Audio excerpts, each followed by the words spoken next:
like attacking, it is very quick armbar off of a guard pull. And the tail that I'm looking for, like when I'm facing in a match, when they start to reach for this collar, this is like my tail for knowing that I'm going to attack this arm, and it's going to be very hard for them to defend. They're going to have to react like strongly, and that's going to give me opportunities to sweep or finish in a different way. So I'm going to move up just above the elbow to the seam here, and I'm going to fold, and I'm pulling this the entire time. Once I go, it's loose now, so I'm like not telling him what I'm doing, I'm just matching his grips. And to stop his initial guard pull, I'll come in and I'll start kicking his leg. I'll like fake a guard pull, and then as soon as I feel like he's set, or you don't have to feel like that, you can just wing and go for it, but it's about commitment. So I'm going to be pulling this in, and when I pull, I'm going to put my foot on the hip. And when I'm here, I'm pulling this as hard as I can towards me. Okay, so foot's on the hip, this is pulling in, and then the second hand is going to go up here, and it's going to also pull. Because this reaction is always going to be to pull back and away. This is a very fast switch, so I go from the collar to here, I'm pulling, and pushing. The other leg just comes up onto the back. The heel just comes up onto the back, and I'm here. The foot that's on the hip is going to go up and lift my hips. I'm climbing up the body. Okay? Now to finish, I'm just pushing and pushing and closing my knee, and that's going to be a very quick tap. And people might not like you. Someone last week said to me, you really cranked on that armbar, and I was just told them that that's how you do the armbar. Because it has to be done fast. If you do that slow, it won't work, okay? So when you're here, you're taking your grips, you're gonna step. And I'm pulling, pushing, and I'm not bringing my foot over the face. The elbow will close in. Putting the foot here so that my knee is always turning towards the ground, so that even if this fails, he's gonna be in. As he turns his thumb, he's gonna be in and it won't blather.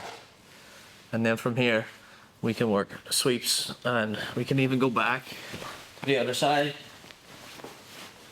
and continue to armbar. But there's this idea of trying to lock out and force this out. And the way to practice it, to build into it, is as you pull, is ask your opponent to ask your partner to try to pull their arm out. Try to pull your arm out. Okay, this is a fully locked out arm, and this is the perfect time to attack the armbar. If you're focusing on the legs, the elbow will bend. If you're focusing on the collar and the sleeve, there's going to be a lot of slack. So everything is pulling up and extending away, and now it's about lifting my hips, turning as this knee closes. I would say that my hand is behind his elbow, but it's not really. It's just holding above his elbow, and when I close my knee, it's going to press this part of my wrist into the middle of his arm. That's going to get you to break. Don't overthink, oh, I have to hold the elbow and put the fulcrum and all that crap. Okay? Don't think about it too much in that terms. Think of it in terms of what your body's doing action-wise to keep the position solid and keep the offense going. So you got to be stretching him out, foot comes over the back, and see how my knee closes and turns, and then it means that I can continue through as he bends his arm. I can continue to finish. And you can do this from various positions. Anytime you can kind of get that extension on the arm. Simon's very good at this in K-guard as well. But practicing that on an opening sequence will either get you a very quick armbar or get you a good guard position.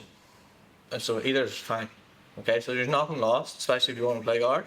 It's a great initial attack to stop them passing your guard, because they're like, oh shit. Okay, they're not going forward. And then you can chain it into different things, and it just focuses on attacking an already extended arm. So once he reaches for this is the tail. Okay. Like, I think it's probably easy to underestimate that, but this is massive. See that pull there? Like, I think it's sucker. Yeah, this is gonna make you feel bad. Feel really vulnerable anytime this happens. And if someone beats you in a round and you're angry, it's the best time to do this one. Because it's a really quick tap. And that's the first one I've got on.